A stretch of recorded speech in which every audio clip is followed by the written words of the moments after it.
क्या आपको पता है आज दुनिया के दो बिल्कुल अलग कोने, एक मिडिल ईस्ट का देश ईरान और दूसरा आर्कटिक रीजन का ग्रीनलैंड, दोनों एक ही वजह से ग्लोबल हेडलाइंस में हैं और वो वजह है अमेरिका पावर और वर्ल्ड सिक्योरिटी। आज हम डिटेल में समझेंगे ईरान में क्या चल रहा है, ग्रीनलैंड को लेकर इतना हंगामा क्यों है और इन दोनों का सफर इंडिया और पूरे दुनिया पर क्या असर पड़ेगा। नमस्कार दोस्तों, आप देख रहे हो इंडिया टॉक्स डेली। आज का टॉपिक है ईरान और ग्रीनलैंड का इशू, अमेरिका का ग्लोबल पावर गेम। इस इंपॉर्टेंट करंट अफेयर्स वीडियो के लिए चैनल को सब्सक्राइब जरूर कर लेना कि यहाँ हम दुनिया की हर बड़ी खबर सिंपल और डिटेल में समझाते हैं। ईरान पिछले कई महीनों से इंटरनल क्राइसिस से गुजर रहा है। 2025 के एंड से ईरान में लार्ज स्केल प्रोटेस्ट शुरू हुए, महंगाई बढ़ते, अनएम्प्लॉयमेंट और गवर्नमेंट रेस्ट्रिक्शंस के खिलाफ। लोगों का कहना है कि उनकी डेली लाइफ मुश्किल होती जा रही है, बेसिक चीजें महंगी हो चुकी है और बोलने की आजादी लगातार कम हो रही है। गवर्नमेंट ने प्रोटेस्टर्स को कंट्रोल करने के लिए सिक्योरिटी फोर्सेस डिप्लॉय की, इंटरनेट रेस्ट्रिक्शंस लगाए और कई जगह फोर्स का इस्तेमाल हुआ। इसी वजह से इंटरनेशनल ह्यूमन राइट्स ऑर्गेनाइजेशन और यूनाइटेड नेशंस ईरान पर प्रेशर बना रहे हैं। ईरान और अमेरिका का रिश्ता कई सालों से टेंशन भरा रहा है। अमेरिका का कहना है कि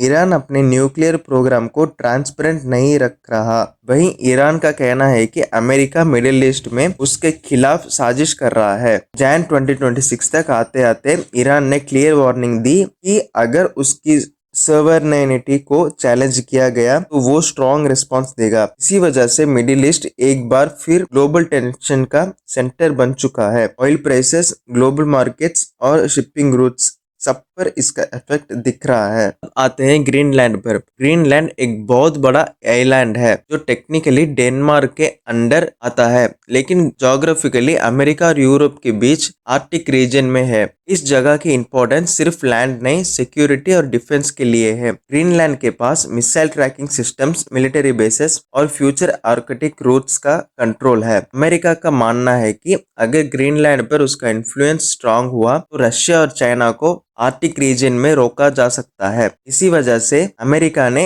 एक बार फिर ग्रीनलैंड के सिक्योरिटी रोल पर इंटरेस्ट दिखाया। ग्रीनलैंड और डेनमार्क ने अमेरिका के किसी भी डायरेक्ट कंट्रोल को क्लियर मना कर दिया। उनका कहना है कि ग्रीनलैंड अपना फ्यूचर डेनमार्क और नाटो के साथ देखता है। इसके बाद कई यूरोपियन कंट्रीज जैसे जर्मनी और फ्रांस ने ग्रीनलैंड के आसपास मिलिट्री कोऑपरेशन और एक्सरसाइजेस अनाउंस की। ये मैसेज क्लियर था कि यूरोप आर्कटिक रीजन में अपनी पोजीशन छोड़ने वाला नहीं। आप सोच रहे होंगे ईरान और ग्रीनलैंड का कनेक्शन क्या है? डायरेक्ट कनेक्शन नहीं है, लेकिन कॉमन फैक्टर है अमेरिका का ग्लोबल स्ट्रेटेजी। एक तरफ मिडिल ईस्ट जहां एनर्जी और इन्फ्लुएंस का गेम है, दूसरी तरफ आर्कटिक रीजन जहां फ्यूचर डिफेंस और रिसोर्सेस का कंट्रोल है। दोनों जगह अमेरिका अपनी स्ट्रेटेजिक पोजीशन स्ट्रॉन्ग करना चाहता है। इसी वजह से न्यूज चैनल्स और एनालिटिक्स दोनों इश्यूज को एक साथ डिस्कस कर रहे हैं। इंडिया के लिए ईरान इंपॉर्टेंट है क्योंकि ऑयल सप्लाई और रीजनल स्टेबिलिटी से जुड़ा हुआ है। ग्रीनलैंड इशू का इफेक्ट डायरेक्ट नहीं, लेकिन ग्लोबल पावर बैलेंस पर है। अगर अमेरिका